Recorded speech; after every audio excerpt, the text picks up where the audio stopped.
Monsieur le député maire de Fresnes, mesdames et messieurs les représentants des ministères de l'Agriculture, de l'Écologie, mesdames et messieurs les membres du comité de surveillance du Sémafroid, chers clients, fournisseurs et partenaires, mesdames et messieurs, chers amis, c'est avec grand honneur que je vous accueille aujourd'hui à Fresnes, au nom du Sémafroid, du groupe Technéa et de tous ses collaborateurs.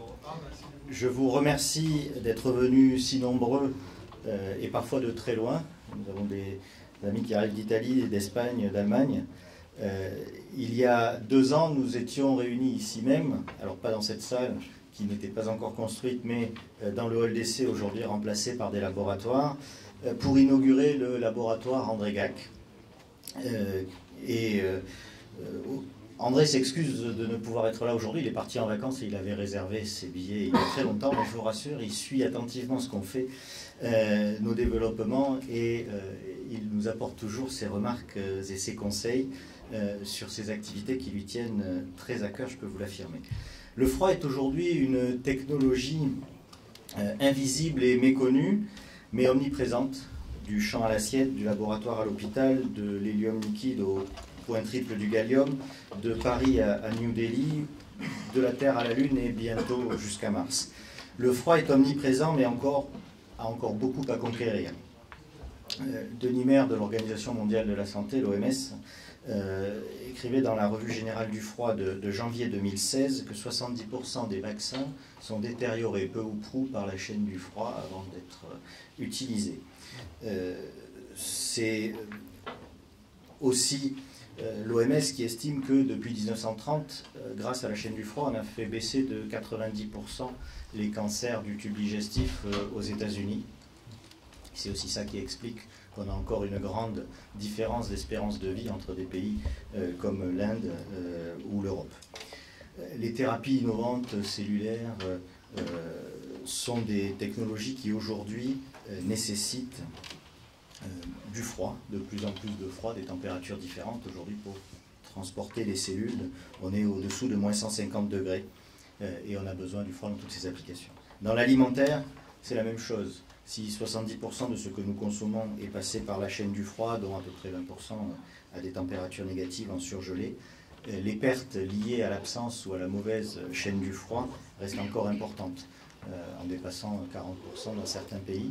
Si l'Inde avait le même taux de perte post-récolte avant d'arriver chez le consommateur que la France, l'économie de produits agricoles correspondrait à la production de fruits et légumes de l'Union européenne, d'après nos confrères du NCCD. C'est pour vous donner une ampleur du sujet et du travail qui reste à faire dans le domaine de la chaîne du froid. Le froid a aussi des perspectives d'amélioration. Les produits transportés en température super fraîche, aux alentours de moins 1, moins 2 degrés, peuvent avoir des durées de conservation bien plus longues, jusqu'à 2 fois plus longtemps, et permettent d'ouvrir des marchés à des entreprises pour exporter des produits qui aujourd'hui ne peuvent être exportés que autour de notre pays, jusqu'à l'autre bout du monde. Le froid est aussi un facteur de bien-être et de productivité. Lors du dernier congrès international du froid à Yokohama l'été dernier au Japon, nos collègues japonais démontraient que suite aux accidents de Fukushima, ils se sont posé des questions sur les économies d'énergie et ils ont réglé les températures de climatisation. Ils se sont rendus compte que le froid avait un effet sur la productivité des gens et qu'il fallait choisir la bonne température pour que les gens soient bien et travaillent correctement. Et c'est ainsi qu'ils sont arrivés aussi à la conclusion que les femmes étaient avantagées parce que les cravates entraînaient une surchauffe pour les hommes, et depuis, les Japonais ont quitté leurs cravates. Voilà, donc si vous voulez faire du bien à la planète, vous pouvez quitter votre cravate. Néanmoins, les équipements frigorifiques, maintenant vous aurez un argument pour la quitter en toute bonne conscience, n'est-ce pas? Les équipements frigorifiques poursuivent leur développement dans le monde, mais leur répartition reste encore très hétérogène. Globalement, le taux d'équipement de la chaîne du froid varie de 1 à 10 dans le monde, et on a 10 fois plus d'équipements dans les pays développés que dans les pays en développement. On a vu ce matin dans le film de la salle Beauvais les enjeux dans ces pays-là. Nous avons aujourd'hui 70 réfrigérateurs dans les pays en développement contre 630 pour 1000 habitants dans les pays développés.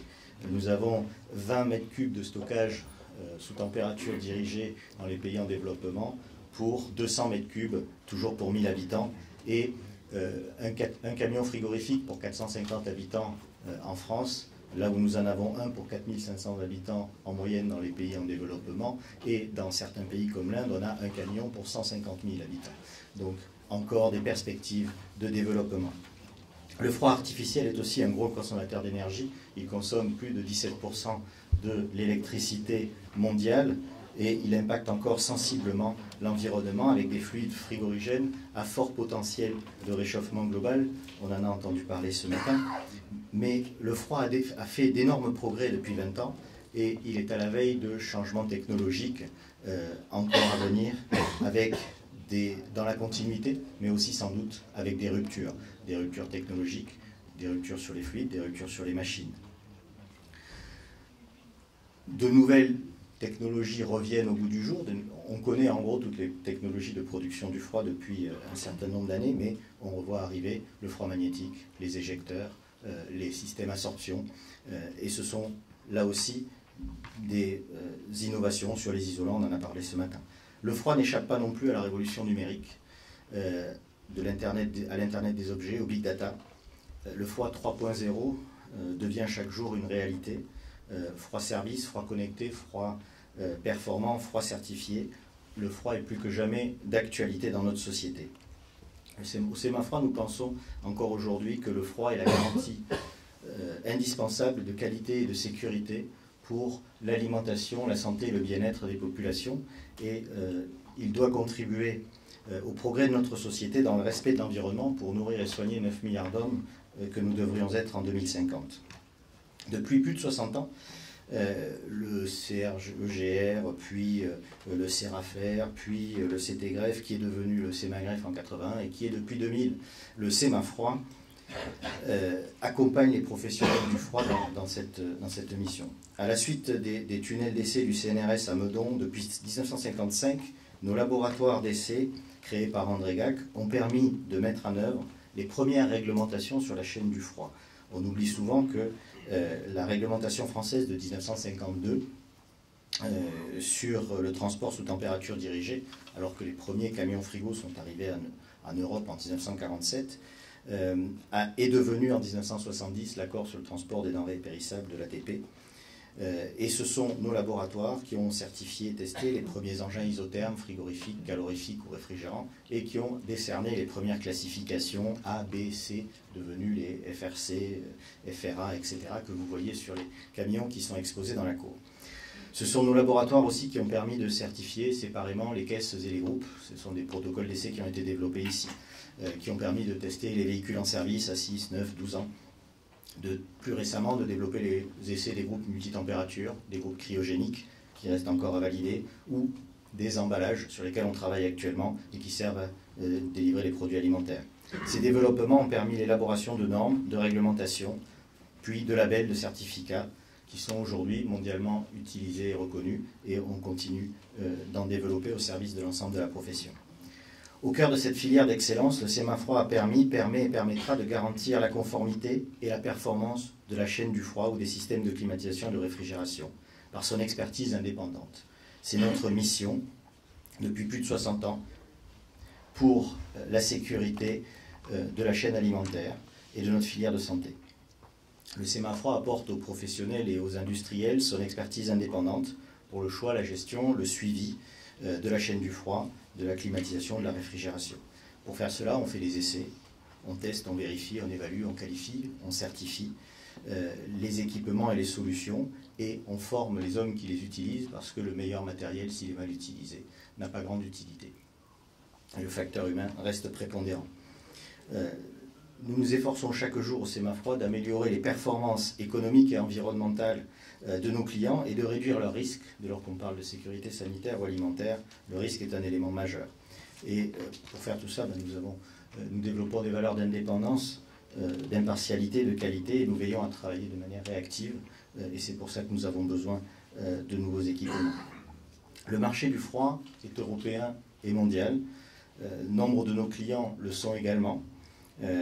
Et même si le Royaume-Uni vient d'officialiser sa non-appartenance à l'Union européenne, poursuivant dans sa traditionnelle perfidie. Notre ambition est aujourd'hui de devenir le leader en Europe, alors certes dans l'Union européenne, mais aussi dans l'Europe géographique, que le Royaume-Uni soit dans l'Union ou n'y soit pas, ça ne nous empêchera pas de travailler avec eux.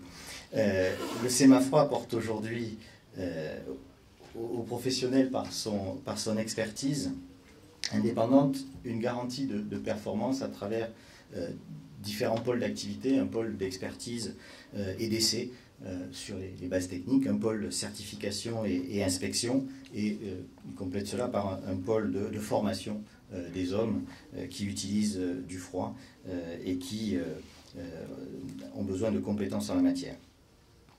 Notre diversification dans la certification et l'inspection, entreprise dès la création du GIE Semafroid en 2000, est fortement accélérée ensuite avec les fluides frigorigènes en 2008-2009, puis aujourd'hui sur les équipements sous pression par exemple, nous a permis d'atteindre une taille critique et de nous donner les capacités pour investir dans de nouvelles installations.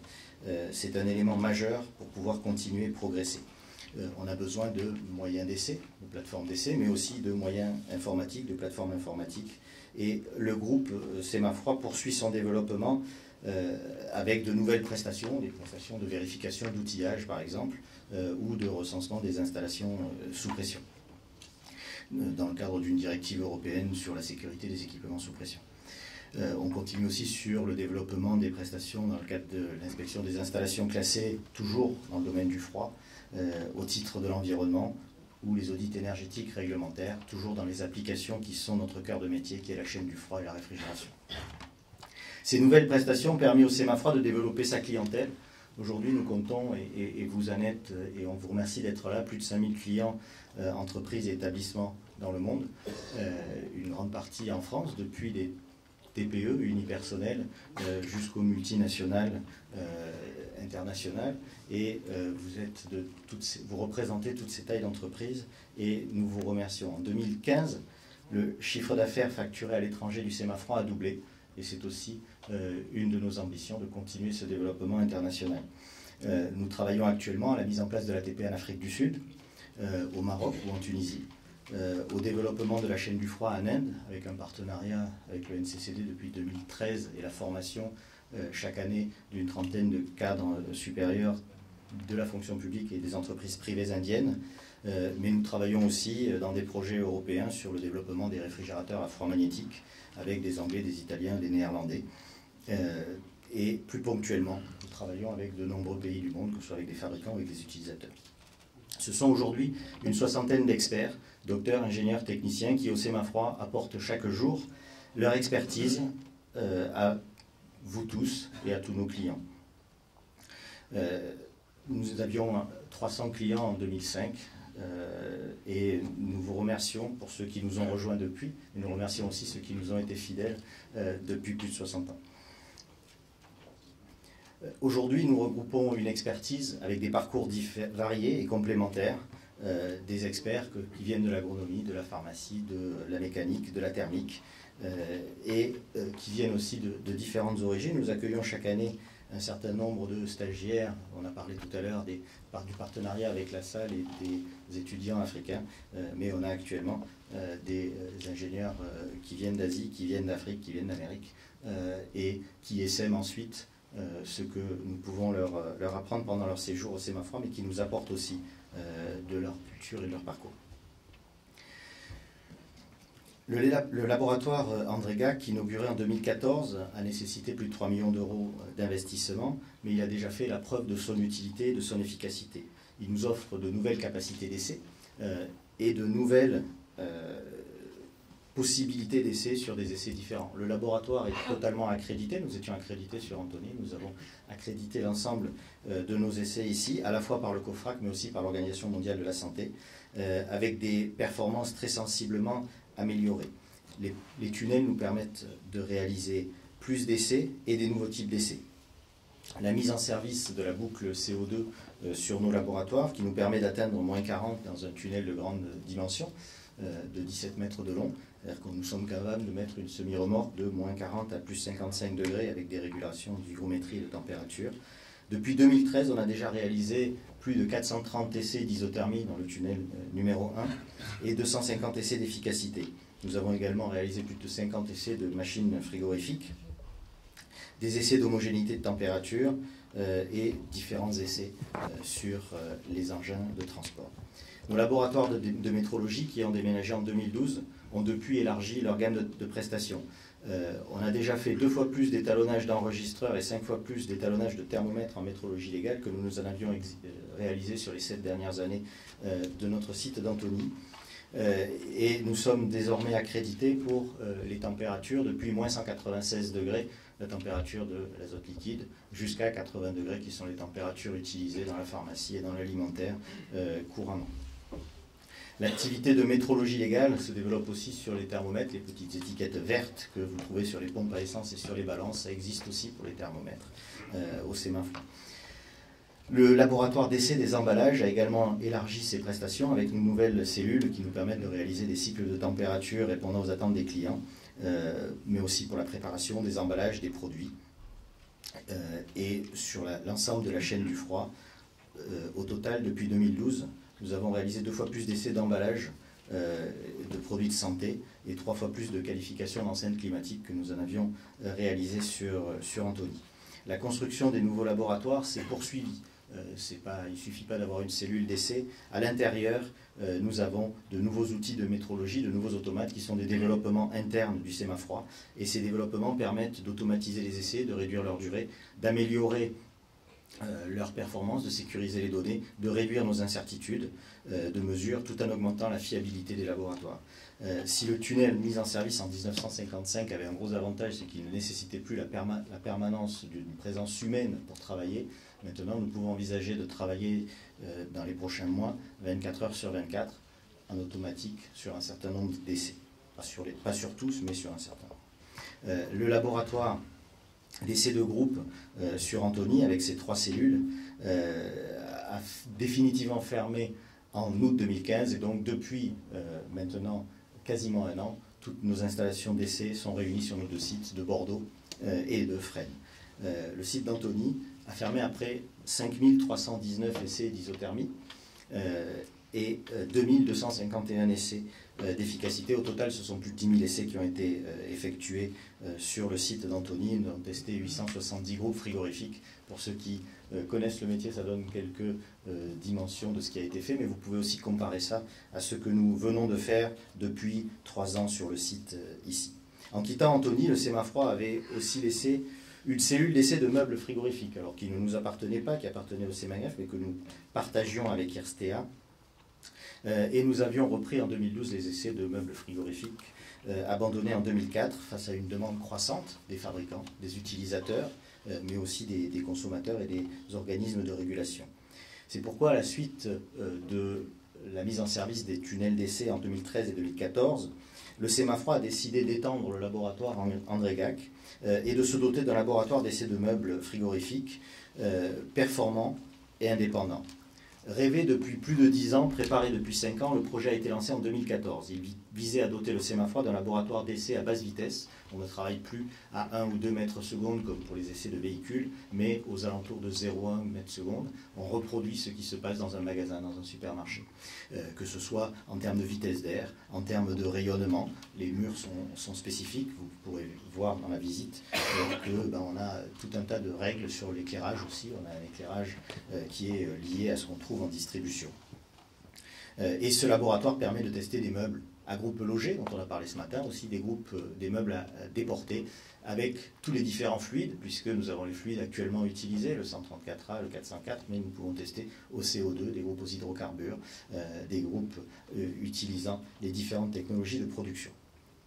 Le projet de laboratoire comprenait aussi un projet de nouvelles cellules pour essayer les groupes frigorifiques, des groupes frigorifiques de transport ou des groupes fixes, des groupes de condensation, des groupes d'évaporation, qui permet de réaliser des tests de moins 30 à plus 50 pour acquérir les consommations, les coefficients de performance et les puissances frigorifiques et calorifiques pour les groupes qui chauffent. C'est finalement la société Cesbron qui est ici présente et qui nous présentera le projet et son activité qui a été retenue pour la construction de ces deux nouveaux laboratoires. Elle avait été malheureuse sur la première tranche et c'est un plaisir de travailler ensemble depuis 2 ans sur ce projet.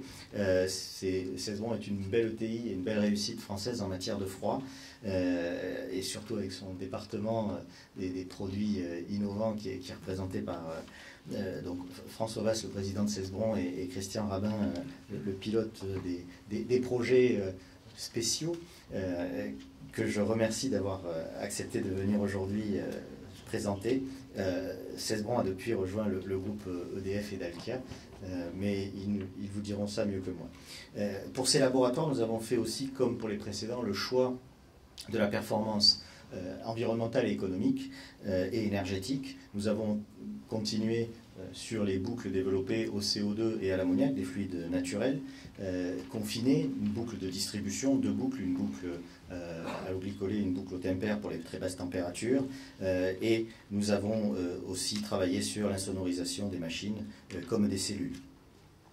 La construction des laboratoires commencé en 2015, a duré 6 mois, puis ensuite il y a eu la phase de mise en route, de réglage et de qualification, et les premiers essais qui ont été réalisés pour les meubles en février 2016, et pour les groupes, on commence demain, donc on ne perdra pas de temps. Le budget total de la partie laboratoire, c'est 700 000 €, pour lequel nous avons une partie de soutien de la BPI, mais c'est un projet qui nécessite aussi un gros investissement de conception de notre côté, de développement de méthodes d'essai, de développement d'accessoires d'essai. Les performances pour nous sont au rendez-vous aujourd'hui sur ces laboratoires qui vont nous permettre de développer, de continuer à développer nos activités d'essai dans les prochains mois. Si Technea et le Sémafran ont réussi à relever les défis de l'équilibre, puis de la rentabilité et enfin de la croissance, c'est grâce à vous tous. C'est grâce à vous, nos clients fidèles, depuis plus d'un demi-siècle pour certains, mais aussi à ceux qui nous ont rejoints plus récemment. C'est grâce à vous qui aussi nous accompagnez, et je voudrais remercier la trentaine d'entreprises qui ont accepté d'exposer du matériel. Ça représente un investissement, un coût, et je tiens à vous remercier. C'est aussi grâce à nos partenaires, au premier rang desquels le ministère de l'Agriculture et la Direction Générale de l'Alimentation, représentée aujourd'hui par Fanny Molin de la Direction Générale de l'Alimentation, qui nous a délégué certaines de ses activités pour l'ATP, et j'en remercie le ministère. C'est l'ADEME qui nous a aidés sur ce projet en développement, mais aussi la commune de Fresnes et la communauté d'Aglo qui nous ont accueillis à bras ouverts lorsqu'on est arrivé à Fresnes, et c'est un élément important pour pouvoir développer de l'activité, d'être dans un contexte favorable avec des gens qui ont envie et qui nous mettent plus de facilité que de frein. Merci, cher Jean-Jacques, de nous accompagner, de nous aider quand on en a besoin. La réussite du Sémafroid, c'est aussi le fruit de la confiance de ses actionnaires fondateurs, le Sémagref, Transfrigoroute France et Périfem, que je remercie de nous avoir accordé leur confiance depuis en 2005 quand j'en ai pris la direction, en 2010 quand on a fait évoluer l'entreprise, et de nous la renouveler régulièrement depuis. Et je voudrais particulièrement saluer la présence de Jean-Charles Fromage, l'ancien président de Transfrigoroute France, qui a été un des initiateurs de cette aventure et qui en est un aiguillon régulier. Et je le remercie de son appui et de ses avis. C'est aussi, si nous sommes développés, grâce à tous ceux qui ont travaillent au Sémafroid et qui, pour nombre d'entre eux, ont investi dans leur entreprise. Je ne saurais suffisamment les remercier chaque jour de leur investissement, de leur passion pour le métier qu'ils font et de leurs compétences qu'ils mettent au service de l'entreprise. Depuis plus de 60 ans, ce sont les hommes et les femmes qui ont travaillé pour le Sémafroid et qui ont construit notre expertise, qui l'ont portée avec passion en France et ailleurs, à la suite d'André Gac, le fondateur de notre laboratoire et quelque part de notre entreprise. C'est depuis notre site ici, mais aussi sur les autres sites, donc à Bordeaux, à Arras, et puis plus récemment en Italie, à Milan et Casale et Monferrato. Je remercierai aussi tous ceux qui ont contribué, la majeure partie des gens du site, à l'organisation de la journée d'aujourd'hui. Vous les croiserez dans les couloirs, dans la cour, n'hésitez pas, on est tous là à votre service pour répondre à vos questions, vous accueillir et vous expliquer ce que nous faisons et répondre à vos questions. Merci beaucoup. Sans vous tous, nous ne serions pas où nous en sommes aujourd'hui et nous n'aurions su inaugurer et lancer ces nouveaux laboratoires sans votre présence. C'est aussi avec grand plaisir que je vous associerai les uns et les autres à cette inauguration. Je vais laisser la parole tout d'abord à François Vasse et Christian Ravin de Cesbron pour nous présenter leur entreprise et notre partenariat sur la construction de ces labos. Et puis après, je laisserai la parole à Monsieur le député maire et à nos actionnaires pour dire quelques mots.